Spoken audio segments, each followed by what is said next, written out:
It's undoubtedly one of the most iconic venues in the country, Sun City. Millions flock to the luxury resort every year for a million thrills, and this time, the thrills were provided by the Force Fuel 450, the fifth leg of the Donaldson Cross Country Championship. Sun City provided the perfect backdrop for what is a world-class event, and competitors went all out to ensure their vehicles were in perfect condition ahead of the race. The thing is, we get a good crowd out here. It's a real family event, this one as well. And I think with the new Force Fuel sponsorship that's on board for this event, it's again, it would be nice to win it for the first time. So, yeah, we're going to give it all. Leading the way in the production vehicles, Team Castrol Toyota Anthony Taylor and Dennis Murphy. Force Fuel is a key part of the Donaldson Cross Country Championship, and executive Luke Porter is an integral part of the competition. It's looking good for this race. The vehicle is spectacular. She's felt better than she has in a long time. So we're going to go out and have some fun today. That's what the main point is. Hard to recognize Luke behind that beard. Now, two people who are extremely easy to recognize are Jeannie D and John Smith, the presenter and rugby player taking up the Imperial Auto Celeb Challenge. I think what's going to happen is John Smith is starting before me. He's basically going to clear the road for me so that I would then have a clear path to overtake him at a later stage. I've already mentioned it. That is the right thing to do. It is the polite thing to do for a lady. But yeah, I flip a huge amount of nerves. Our first ever celeb doubleheader. Can't wait. Taylor and Murphy lead the way in the Production Vehicle Championship on 100 points. 28 clear of the horns from Malalan Toyota, Johan and Werner. Moving to the specials, it's the end of an era as Herman Silvolt has hung up his helmet. I actually was supposed to navigate for Wichert on the Sun City as a last race. But after the desert, and we've done good. We've won it 2 years in a row. First year as a driver, and second year as a navigator. Good for him as well. I just thought maybe it's a good time to stop it now. And I wish them all the luck. I really enjoyed it. I will always be part of the sport. But I think I had my innings. I'm done. Herman calls it a day with his son Wichert in 6th place in the Special Vehicle Category Championship, while Quinton and Cully Silval top the standings on 69 points, 10 ahead of Gerard and Hartus du Plessis. The time for talking is over. It's time to get the racing underway. And of course, first up, qualifying at the Force Fuel 450 at Sun City. Plenty of eyes on Castrol Toyota's Taylor and Murphy, who have been in exceptional form throughout 2014, and the pair didn't disappoint. Quickest in qualifying amongst the productions in a time of 1 hour, 14 minutes and 4 seconds. In second spot, the men from Malalan, Johan and Werner Horn. They've enjoyed a tremendous 2014 since making the step up to Class T. And they've had a good run in qualifying, despite taking a tree with them along the way.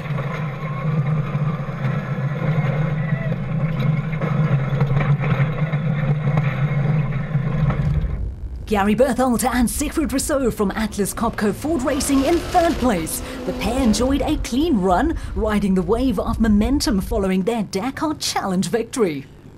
Willem Vos and Werner Weiss in 4th place, a fantastic effort given that they're competing in Class S in their BMW in only their 2nd event this season.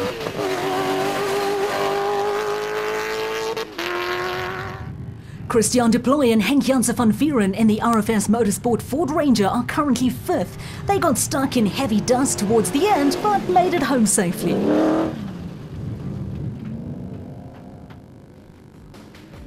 Johan van Staden and Mike Lawrenson in the Atlas Copco Nissan Navara described the track as a lovely route, and it showed, the pair coming home in 6th position. Most of our celeb teams, Michael Whitehouse and John Smith in the Region Racing Nissan Navara. There's another one, I think. Yeah, that's not the one. Okay, 900 meters to a right turn before the fence. 90.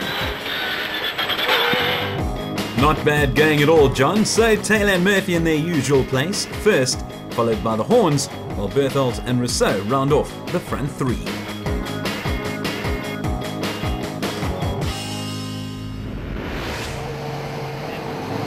Moving over to the specials, where it's far tighter at the top than in the production side of things. His nickname is Maverick, and he lived up to the moniker. Colin Matthews alongside Rodney Burke from Century Racing. The pair were the fastest of the lot, blitzing the route in a time of 1 hour, 13 minutes and 6 seconds. Second place in class and overall, the championship leaders Quinton and Cully Silvalt in the Elegant Fuel Bat. Despite a few wrong slots along the way, Lawrence Duplessis and Healy LaRue were third quickest in their Zarko. Wichert Silvalt alongside a new navigator, Byron Sykes, grabbed fourth place in the Elegant Fuel Striker. It's the car-themed Cinzanani Plastics Gym Car Brett Park and BZ Van Sale who put up a solid performance to finish 3 minutes behind the leaders. The men from the DRC, Eduardo and Ricardo Agazzi, their bats back for managing the sixth quickest time. So what a show from Matthews and Burke, almost untouchable on day one. The Silvalts were 50 seconds behind, while Duplessis and LaRue were just over a minute off the pace.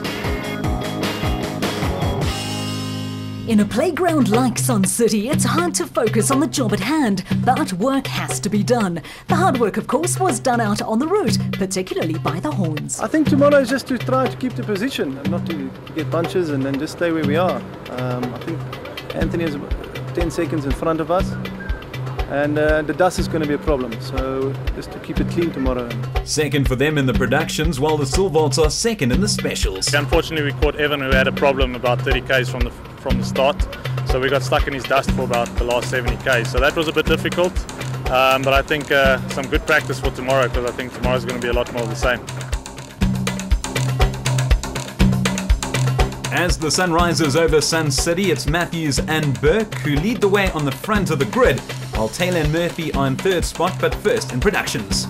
It's an extremely fresh morning here in the Pilanesberg, and we've reached race day at the Force Fuel 450 at Sun City, the fifth leg of the Donaldson Cross Country Championship.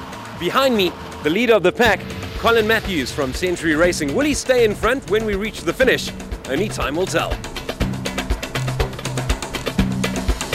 RJ Rhodes has done it again. You know, he's put together a proper driver's route out there. It's really nice. There's lots of fast stuff, big stuff to catch you out, rocks everywhere. So you've got to keep awake the whole day. From the specials to the leader of the pack in the productions. We got a long day ahead of us. I see the sky might give us a little bit of wetness later. Who knows? But it'll make it interesting. I think let's hope for the best. There will also be plenty of eyes on our celebs. Well, it is Women's Day, so I suppose we can consider a Jeannie D Day as well. I'm very excited. But I think I chatted to Terence and he said the position that we're starting from today is the best one he's ever had in any of the celebrity laps. So I think we've got a good chance at getting a good position. Yes, it certainly is the best that he's ever been in. John, bad omen given that it's Women's Day today? It's not a good sign for us, and I see there's another woman here as well. So the right thing to do is just to fight for third place. No third place for Matthews and Burke. They had their eyes firmly on the prize, and what a way to get things underway. The Century Racing pair have had an extremely tough year so far. They are undoubtedly one of the quickest in the Donaldson Cross Country Championship, but unfortunately they've failed to finish 3 races in 2014. Let's hope the same fate doesn't befall them this time around. And as I say that, it looks as if they're slowing down with what could potentially be a puncture. A terrible start to the race for them. The Silvalts get their campaign underway, and right behind them, Taylor and Murphy from Castrol Toyota. Throughout the first day, we heard about how tough it is out in the dust, and it can't be easy for the pair in the Hilux who are literally in the dust of the Silvalts. This is cross-country racing at its best. But their windscreen has suffered as a result, a massive crack tearing across the left side. As if that wasn't bad enough, the dust is making visibility almost impossible. Murphy is really earning his salary now.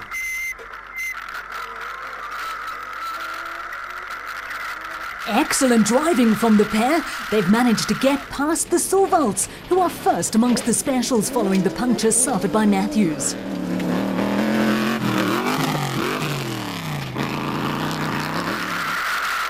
Back on board with Taylor and Murphy now. They're not used to seeing competitors ahead of them, so they have managed to get past the Silvalts. That said, I don't know if they can see much at all, given the fact that their crack really is getting worse in the windscreen. Slowing down now to cross the road, but it looks as if they're really slowing down and they've come to a stop. That's very bad news. Could be a puncture. Johan and Werner Horn have a slim lead over Bertholdt and Rousseau, and while the Atlas Copco Ford Racing team are second in class, they have been beautifully overtaken by Duplessis and Leroux. Excellent manoeuvring from them. They continue to put pressure on the productions. The Horns are next in their sights. On board with the brothers now, and they've been overtaken by the Zarco, but remain in first place amongst the productions. They're yet to win a race, but have found plenty of podiums. The Argazis, Eduardo and Ricardo, starting off the morning 5th in class, but they've done tremendously well and are now in 3rd position.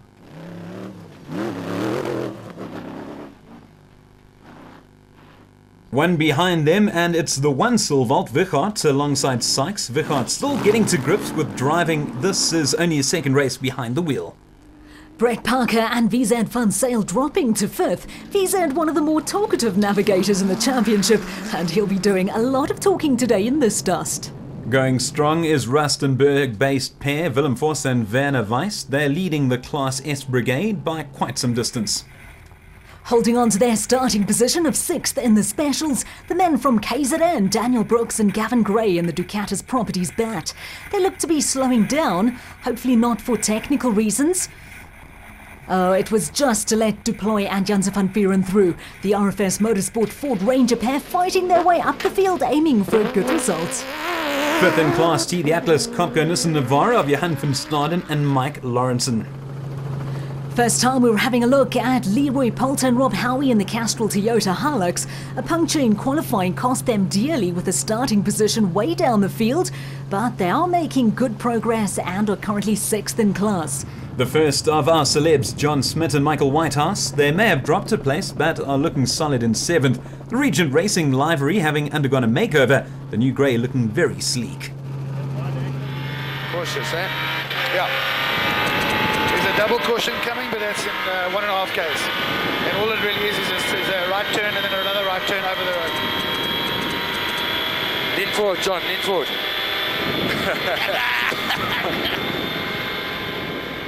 John Smith looking very relaxed in the hot seat of the Navara, and in close pursuit, the Cobalt Racing striker of Jimmy Zalas and Zahir Bordanyo.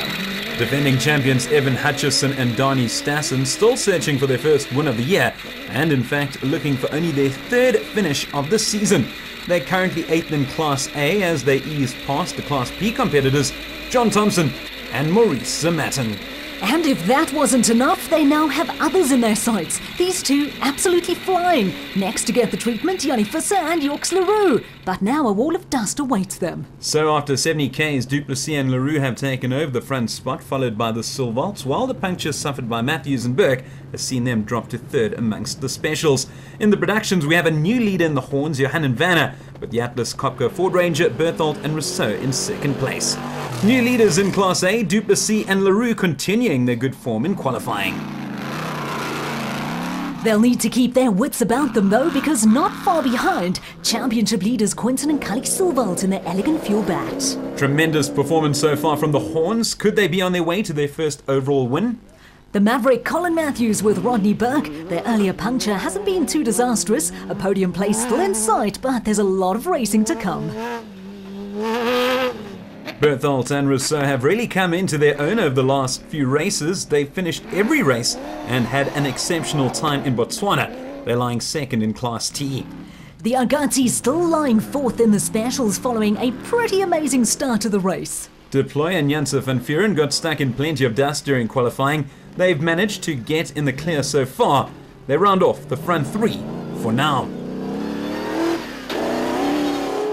First in Class S, Willem Vos and Werner Weiss. They're punching well above their weight. Brett Parker and VZ Van Sale from Sizanani Plastics are looking solid in 5th place, keeping position and going well. Still in 6th place, Daniel Brooks and Gavin Gray, their best finish so far being 2nd in KZN, slowing down and pulling to the side, and that's to allow Poulter and Howie to pass them, both vehicles tearing up the terrain. The pair are looking to redeem themselves following a very tough time in the Toyota 1000 Desert Race. They failed to finish day 2 and then didn't even make it onto the starting grid on day 3. Things looking to be going much better at the Force Fuel 450. They're closely followed by Van Staden and Lawrenson. They broke a back panel during qualifying, but their Atlas Copco Navarra looks to be in much better condition now.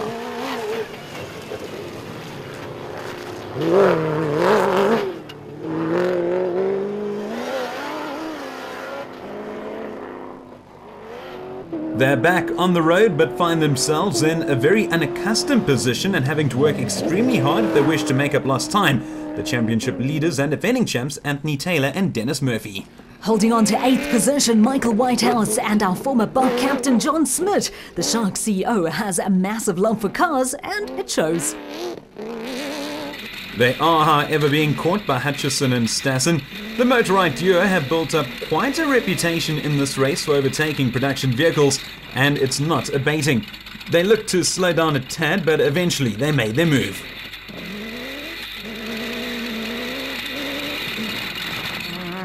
Second in Class S, Jannie Visser and Joks Leroux. They experienced a clean run in qualifying and things look to be going the same here.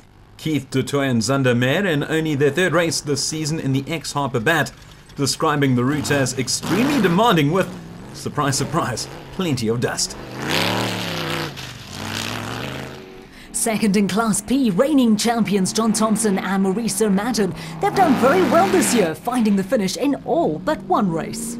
In their first outing together, Vikard Silvolt and brother-in-law Byron Sykes taking over from the now-retired Hammond in the elegant fuel striker appear to be working well together. And rounding off the top 10 in productions, Henny de Klerk and Johan Smallberger in the RFS Treasury 1. Henny loving life in his BMW. The third of the Class Ps, James Watson and John Thompson, apart from a DNF on the RFS 450 in the Free State, they finished every other race. The second of our Imperial Auto celeb sides, Terence Marsh and Jeannie D, just outside the top 10. And this really has been a very impressive showing from the rookies so far. Let's have a peek inside. Here's your caution. Margaret, still going straight, eh? No, yeah. And ahead of you is the caution, some more rocks. Keep ahead of you, there's a caution in front of you. Lots of rocks, no trail. In Group G, the side-by-sides, only one loop for them and Gareth Woolridge and Boyd Dreyer leading the way. Let's get to the DSP with our leaders in the specials. Ja, dit is lekker. Ek weet nie, dit lyk vir my ons is voor nou sover. Daai laaste stukkie was 'n bietjie erg geweest. Ons moes roetes maar soek. Maar ons het dan die stickers, ons verstaan die stickers daarom. Ons kyk maar net die stickers. So a great performance so far from the pair, halfway through, and they hold a 32-second lead over the Silvalds, Quinton and Cully, while Matthews and Burke are just under 5 minutes off the pace. Let's catch up with all the front-runners in the productions. Yeah, it's our first time leading a race in the Class D, so we're very happy. We just want to keep it there and just don't make mistakes, no flat wheels, and try to finish and keep our position.